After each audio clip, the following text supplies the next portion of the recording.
వివరించాలని CM Revanth రెడ్డిని కోరుతున్నట్లుగా MLA తెలిపారు. Form హౌస్లో మాజీ శాసనసభ్యుడితో పాటుగా మరో నలుగురు డ్రగ్స్ తీసుకోవడంపైన వారికి బ్లడ్ పాజిటివ్ వచ్చిందని, ఇతరుల గన్తోటి మాజీ ఎమ్మెల్యే ఏమాత్రం భయం లేకుండా ఫైరింగ్ జరిపారని ఆరోపించారు.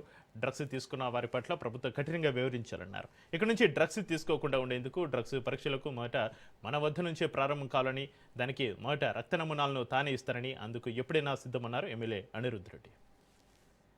డ్రగ్స్కి కానీ కల్తీ లిక్కర్కి కానీ నేను ఎప్పుడు వ్యతిరేకిస్తూనే ఉంటాను. మీరు చూస్తే ఒక సిగరెట్ డబ్బా పైన smoking is injurious to health అని చెప్పి థ్రోట్ క్యాన్సర్ అనే ఫోటో ఉన్నా కానీ కూడా చదువుకున్న వాళ్ళు చూసి ఇంకా 2 సిగరెట్లు ఎక్కువ తాగుతున్నారు. అది చాలా నేరము, తప్పు, మీ ఆరోగ్యానికి మంచిది కాదని చెప్పి కూడా తెలియజేస్తుంది. అట్లనే మందు పైన కూడా మీరు తాగితే మంచిది కాదంటే కూడా ఏదైనా కానీ లిమిట్ ఉంటే మంచిది, కానీ ఇష్టారాజ్యంగా మీ ఇష్టం ఉన్నట్టు ఎక్కువ తాగితే కూడా మీ ఆరోగ్యానికి మంచిది కాదని చెప్పి కూడా మీకు తెలియజేస్తున్నాను. నేను ఒక శాసనసభ్యుడిగా నేను కూడా మా సీఎం రేవంత్ రెడ్డి గారిని కోరుతున్నాను, ఫస్ట్ మన దగ్గర నుంచే మొదలు పెడతాము. నేను నా బ్లడ్ ఇచ్చేదానికి నేను రెడీగా ఉన్నాను. అందరికీ డ్రగ్ టెస్ట్ చేయించి మనకు ముందుకు పోవాలి. ఎందుకంటే ప్రజలకి మనము ఒక ఎమ్మెల్యేగా, మనం శాసనసభ్యుడిగా నేను ముందుగా బ్లడ్ ఇవ్వమంటే నేను ఇచ్చేదానికి రెడీగా ఉన్నాను.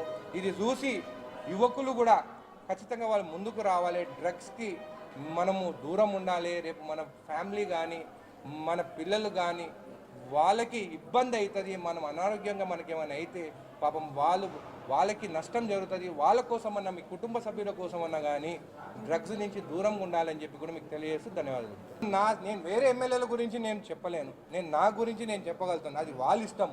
నేనైతే నా బ్లడ్ ఇచ్చేదానికి రెడీగా ఉన్నాను. ఎప్పుడు కావాలంటే అప్పుడు తీసుకోండి. ఎమ్మెల్యేల గురించి నేను చెప్పలేను. నేను నా గురించి నేను చెప్పగలుగుతాను. అది వాళ్ళ ఇష్టం. నేనైతే నా బ్లడ్ ఇచ్చేదానికి రెడీగా ఉన్నాను.